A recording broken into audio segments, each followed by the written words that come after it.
everyone, David Aragona and Mike Beer here, taking a look at the DRF Sunday Race of the Day. It is the Hot Spring Stakes at Oaklawn Park, race 7 on that Sunday card. This one, sort of an alternative for the 3-year-olds that aren't quite ready to participate in the Arkansas Derby on Saturday. Also carded for that age group going the 1 mile distance with that short stretch run at Oaklawn Park. Let's throw up the field of 8 runners for this race, Mike. And the number 7 Gaming, I think, is the headline attraction. He was the runner-up in last year's Breeders' Cup Juvenile, but things have not gone according to plan since then, with disappointing efforts in a couple of stakes events, a couple of potential Derby preps at relatively short prices. Bob Baffert is pressing the reset button and trying to hope that this horse gets back on track on Sunday. Yeah, kind of an important race here for Gaming to see if he can just sort of get back on track. You're right, David. It's a nice spot for them to regroup here and see. I mean, it seemed like he was a pretty talented juvenile, so it'd be interesting to see if he can sort of, turn his 3-year-old campaign around here, taking on some easier company.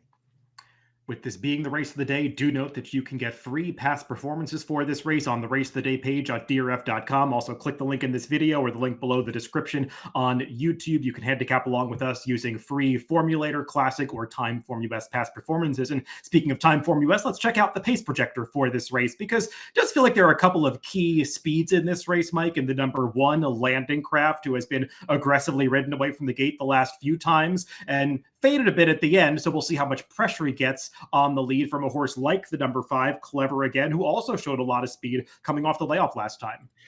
Yeah, true enough. You also have, horses stretching out a little bit in this race too, so that could add to the pace. And I think it's, it's at least worth pointing out. You see that the 7 Gaming there has the LP flag, has the, the best late pace rating, but he's not a slow horse early. If they want to be forward with him, he can be forward in here. Yeah, I think Gaming's got that late pace flag just due to his quality, because his best effort clearly is going to beat this field. We'll see if he produces it on Sunday. Let's go through this field from the rail out, beginning with the number 1, Landing Craft, Mike. And this horse chased home a couple of rivals that we're going to see in the Arkansas Derby on Saturday in Best Friend Rocket and First Division. I know we did a preview of that race and discussed that allowance race at length, and weren't necessarily thrilled with either of those runners. And speaking of Landing Craft, he was the one setting the pace in that spot. I thought a pretty moderate pace, and just didn't have much of an excuse to get run down at the end. If those two, we don't think a whole lot of them in the Arkansas Derby. I don't know how much I want to really upgrade that race, and he's just going to need to find a way to improve a little bit. Yeah, agreed. I get that, you could maybe take a second look at this horse after you see what happens in the Saturday race. I don't expect those 2 horses to necessarily flatter Landing Craft, but we'll see what happens. Either way, David, I don't like either of his last 2 races and didn't want to bet him in here. I will say he's a horse that I would be interested to see on turf one day, because he's got some influences on the bottom side and his action is a little turf to me. So not really important for this spot, but something to keep in mind for the future. The number 2 is Max Got Excited, a horse who just broke his maiden last time out in the 5th start of his career. It was a high-level maiden claimer. $100,000 is the tag he was offered for, and he made a big rally from way off the pace to mow down the leaders and win going away at the end. It was visually impressive, Mike, and you look who he was facing in the start prior to that, Cornucopia. What chance did he have in that race, especially given the way that horse came home? There was going to be no closing going on from this horse behind Cornucopia in that spot. And he's run some speed figures that do put him in the mix here. He's just got to prove that he can get the 2-turn mile. Yeah, and it's a big question. I did like his last race. I thought he looked really good winning that race. It makes me wonder if he isn't, just a closing sprinter, and that's something that you always have to keep in mind when these horses stretch up. They just won't produce the same kick. I don't want to be too hard on him for the only time that they went the mile with this horse, but it was far from a compelling performance.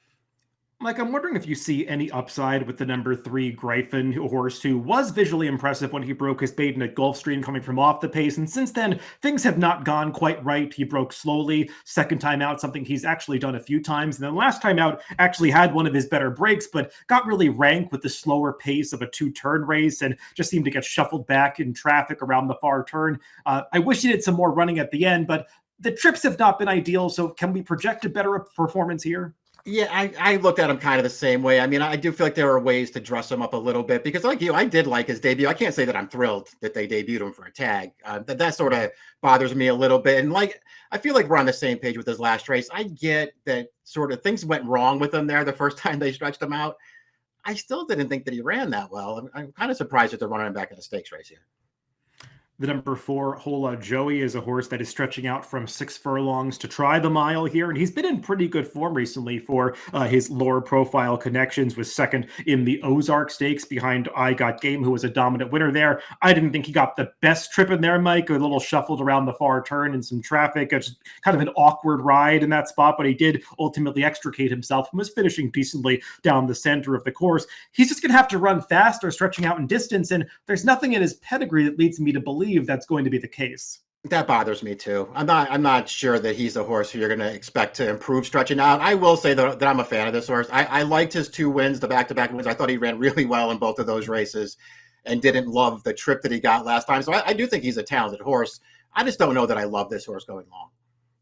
The number 5, Clever Again, is a pretty interesting new face in stakes company here because he is a horse that debuted all the way back at the Keeneland Spring Meet of last year. Often those early season 2-year-olds you don't think of as going to be classic distance types, but this horse ran well that day, was second to a horse that came back to win the Colleen Stakes later that summer, and then he was off for a very long time. I think he was actually entered at Saratoga last summer on the turf going long, which you can understand when you look at his pedigree, being out of a Galileo sired mare, and the mare herself won going 1.5 miles on turf in Europe. So a really interesting set of breeding bloodlines with this horse. He did ultimately come back in this last race that we'll take a look at the replay of on Rebel Day at Oaklawn Park, Mike. This was the first race of the day on Rebel Day. And he got right to the front end, got comfortable out there, and clearly had no trouble handling this added distance off the long layoff. And maybe second off, there's going to be a move forward for this horse. He's a wild card in here. I agree. He did, and he ran really well. You mentioned his pedigree, which is sort of long on the grass, but he ran really well, going 4.5 in his career debut. Not sure, what caused him to miss so much time, but this was a good looking comeback performance there. He did get loose on the lead in there, but man, it just felt like he had plenty more to give in that race, David. When you watch him, he had his ears straight up in the air all the way around the track, just waiting for somebody to come after him. And when they did, he got away from them very easily through the stretch. This horse can run. He can. I will say there is that narrative that speed and the rail was good on Rebel Day, and I think there's some merit to that. I wouldn't go overboard with that assessment, but this horse did really have everything his own way, hugging the inside and setting the pace in that spot. The number 6 is Bouttree Fiddy, who is a horse that has never run a buyer speed figure that makes him anywhere near competitive in here, and not exactly sure what he's doing in this race, Mike. Yeah, he's not one that you really need to spend too much time on, I don't think. He looks completely overmatched. The number 7, Gaming, is really the key to this race because we saw during his 2-year-old season that he's got the talent to be one of the better 3-year-olds in this crop. And we'll take a look at his crowning achievement.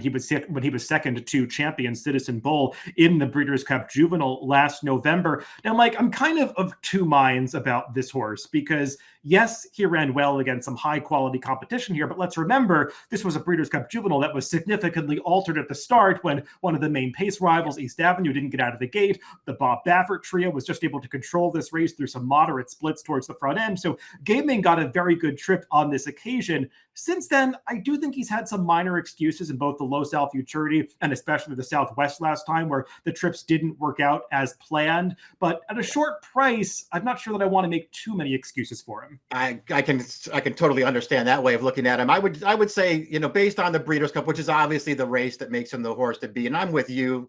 I don't know how much credit you're supposed to give him for, listen, ultimately getting a great trip and being second best in there. That's the narrative of that race.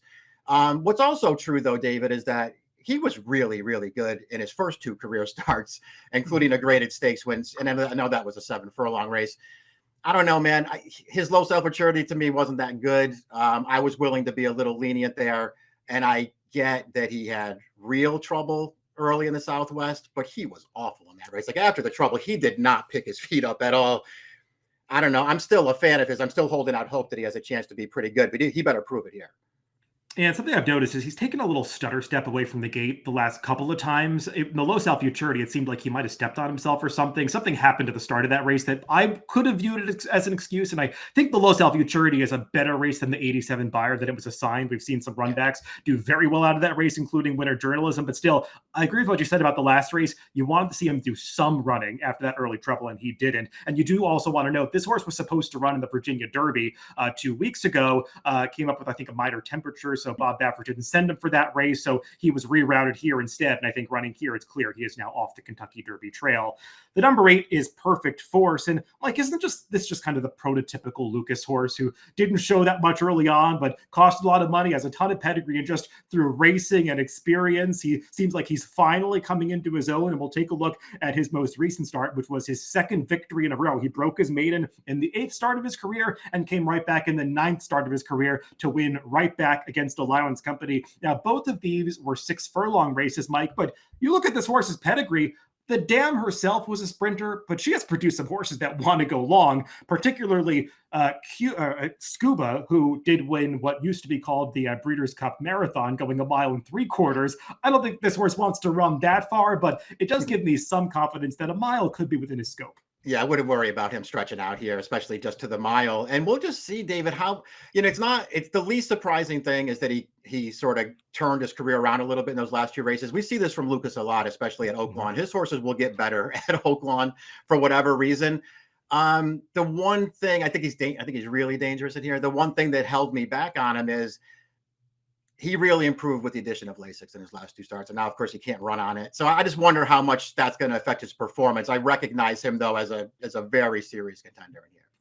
Yeah, I'll just say 2 more things about him. He did try route distances twice as a 2-year-old. Both times he got terrible trips, was drawn to the far outside post of 12 at Keeneland. That's an impossible post position going that distance. And then got badly steadied on the far turn of that mile race with Churchill Downs 3 back against some pretty good horses in there. So I can make those excuses. But I think your point about Lucas, I really do take to heart. He seems like the kind of barn that can win races in bunches at Oaklawn. And he's in one of those streaks right now. He's won 6 with 6 of his last 16 starters in the past 3 or 4 weeks or so. Let's throw up our picks for this Sunday race of the day, Mike. And you're going to put the number 7 Gaming on top. And I agree. He's the most likely winner of this race. They've all got him to beat.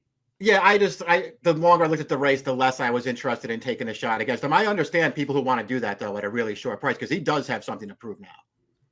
I'm just hoping that the morning line is close in this race, and maybe Perfect Force is 3 or 4 times the price of Gaming in here. I think he's 9-2 on the line. For me, that would be fair enough in the 4-1 to 5-1 range on this Lucas trainee, because I do think he deserves another chance to try this mile distance, and he's just in very good form right now.